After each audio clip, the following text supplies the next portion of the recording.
Imagine, right now, in one instant, the money in your wallet, checking, or investment accounts could purchase only 1/10 or 1/100th of what it could yesterday.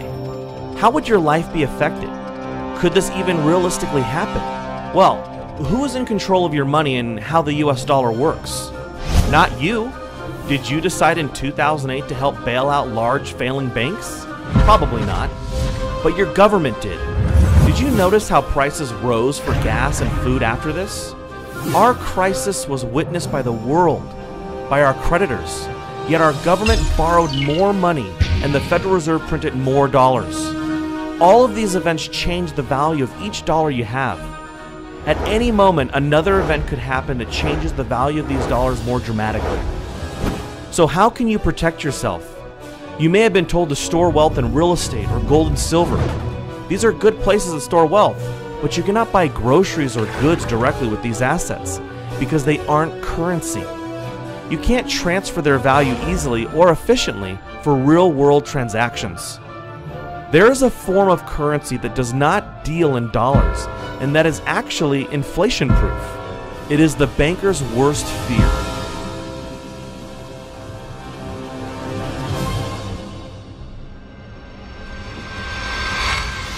Why is gasoline so expensive? Telling us which food brands are ready for the uptick in costs. The United States has just lost its top-notch AAA credit rating. 18 people have been charged in what may be one of the nation's largest credit card fraud rings. What some are calling fool's gold, it is the virtual currency called It is a kind of holy grail of payments. We're asking whether or not this currency really has any longevity, let alone legitimacy. How can I hedge against inflation and other government manipulation? One thing I did was to buy Bitcoin. What are they? I don't really know that much about Bitcoin. Bitcoin is a purely online currency with no intrinsic value. It is digital currency, which you can then use to buy things online. Bitcoin. Bitcoin. Bitcoin. Bitcoin. Bitcoin. What is Bitcoin? Bitcoin, first introduced in 2009, is a relatively new technology in today's ever-changing world. Bitcoin is a digital currency, an innovative tool that is revolutionizing people's daily lives, as did smartphones, eBay, YouTube, and even the internet itself. I can communicate with people live anywhere in the world by typing on the keyboard. You've got mail. The Bitcoin network facilitates the instantaneous transfer of value across any distance over any borders, to any place on Earth. Specifically, it allows any person in any place with an internet connection to receive and transfer value. To send $8,000 from America to Australia, Western Union would charge you $336. In contrast, any value of Bitcoin can be transferred with a fee of no more than 2 cents at today's exchange rate. Besides being able to transfer wealth instantly, Bitcoin is highly valuable because in its specially designed software, the supply of currency units, also called Bitcoins, is increased at a steady rate. New Bitcoin creation will only cease in the year 2140 with a total of 21 million Bitcoins. As of September 2013, there exist in circulation over 11.5 million Bitcoins, over half the total supply that will eventually be mined. Mining Bitcoin is the process by which new Bitcoins come into existence. They are created in blocks, and currently 25 Bitcoins are mined per block. Blocks are generated about every 10 minutes as regulated by the software code and sent to the computer that mined them. The best miner is the one with the most computational power, but it is also based on luck who wins the reward. A rough estimate would put the total number of Bitcoin miners at 100,000. This mining process is more specifically known as hashing. All right, Emmanuel, let's start off with your website. Cloudhashing.com. When did you get the idea to create a hosted mining cloud hashing service? When my wife decided to throw all my computers from the attic. So I started off mining Bitcoin using computers. I had a few computers sitting around and running permanently, so the guests could not come around and spend time just because the room was super hot. They'll get a heat stroke. And at the same time, it was just costing a lot of money for electricity. So I invested in ASICs. Then upon my investment in ASICs, I had friends who were interested. So at that point I thought, you know, they weren't computer literate, so I thought, let me manage it for them. So upon doing that, it kind of spiraled into a business. And, you know, we launched Cloud Hashing in April this year. And we've been selling what you call Bitcoin mining contracts ever since. Did it bother you that we don't know who created it? I first heard about it in 2010. Well, I didn't think it was a great idea because I just couldn't see how it could take off into the mainstream. And lo and behold, 3 years later, the value just skyrocketed, and I thought, oh my goodness, I missed out on a golden opportunity at the advent of something great here. I think the very fact that I didn't know who created it kind of raised a lot of questions. I mean, but realistically, that didn't matter. The maths itself and the proof of work concept itself to super secure currency. It may be hard to trust such a new, strange, and exciting system like Bitcoin. Some, mainly computer technology enthusiasts, already see Bitcoin as more secure than email, online banking, and your E-Trade account. So what made you say, you know what, I'm going to trust Bitcoin? Well, that's a great question. Do you use the internet? I do. Do you trust it? I pretty much have to. You trust the internet. You don't necessarily trust everybody on the internet. No. Right, but you trust the internet. You trust that you go in and type in on your browser and you get to Walmart.com. You trust that's Walmart or whatever. Yeah. And there are legitimate actors on the internet, right? Like Amazon.com. I'm sure you bought stuff there. Mm-hmm. Well, Bitcoin is very similar. It is computer code that's a protocol. Like email, a person would not normally assume anyone in this case can see, delete, or otherwise access their email account without their permission and password. There is one exception in that your email provider could shut you down or even spy on you at the NSA's request. Why should people start taking a serious look at it who want to get off the government's radar? I think it's a very important thing. One thing that we don't really fully appreciate is the level of surveillance that we're under. And now all of your transactions are being databased, archived, stored, and they're going to be searchable forever. And you don't know who's going to be in power in 4 years or 8 years or 20 years. And you don't know what they're going to do with that information. And so why even have that information appear there in the first place? Bitcoin allows you to take control of that and to have it not even appear. This brings us to the topic of centralization. Bitcoin is decentralized. This means there is no central authority that can stop any specific Bitcoin transaction, and the same goes for the Bitcoin system as a whole. No one can lock or freeze a Bitcoin wallet or address, unlike a bank account. No one can arbitrarily create more Bitcoins than the software program was designed to make. No one can change the software without the majority of the entire network of users accepting a change. Programmers of the Bitcoin software are thus limited in their scope of changes to what the market is driving. Max Wright, he wrote a book called Bitcoin Revolution.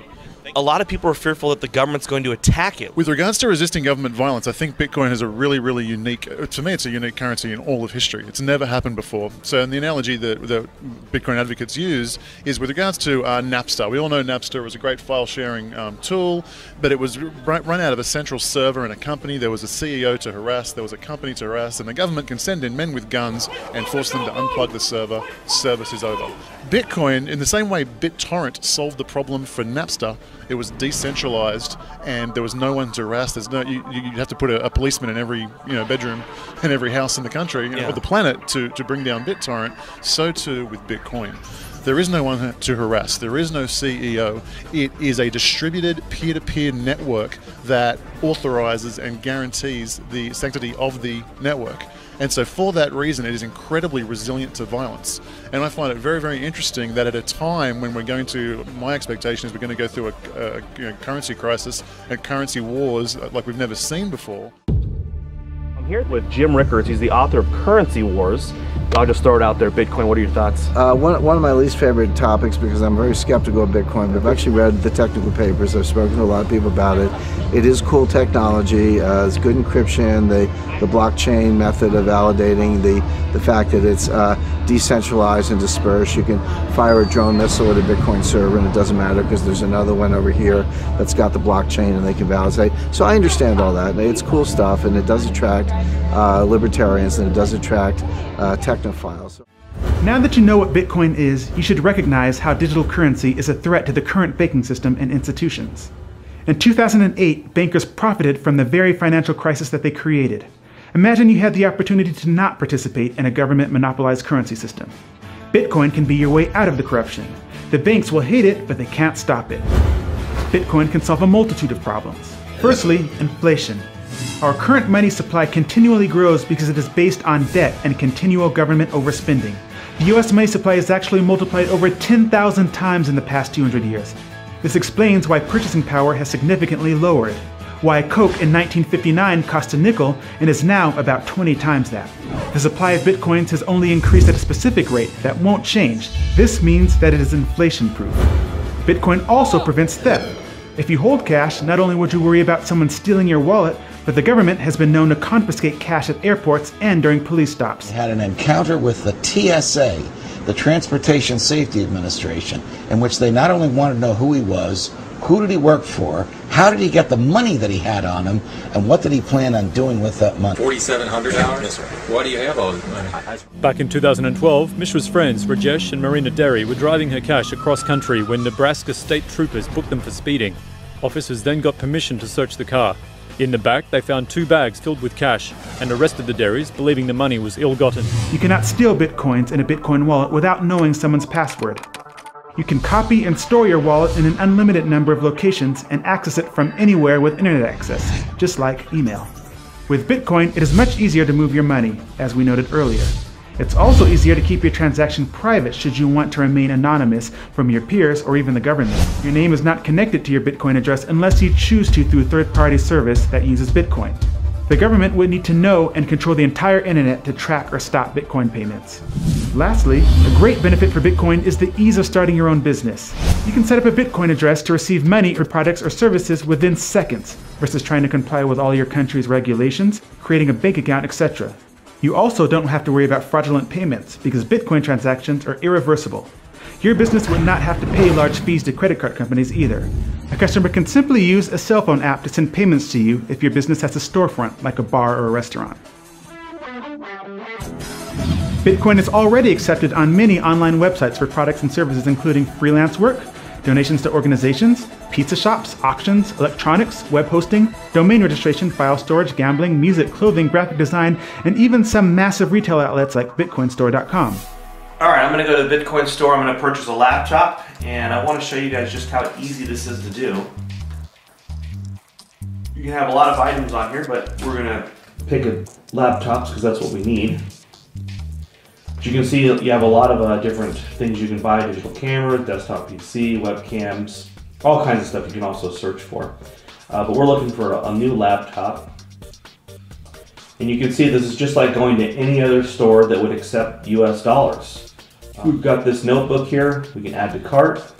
Here's the cart, proceed to checkout. So just like if you went to Best Buy. You can register or you can just check out as a guest. I'm going to check out as a guest today. We simply input our information. Our next step is our shipping method.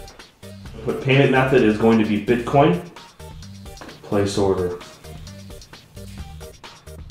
Okay, so we would just scan this with our phone, or we could use view address to pay it.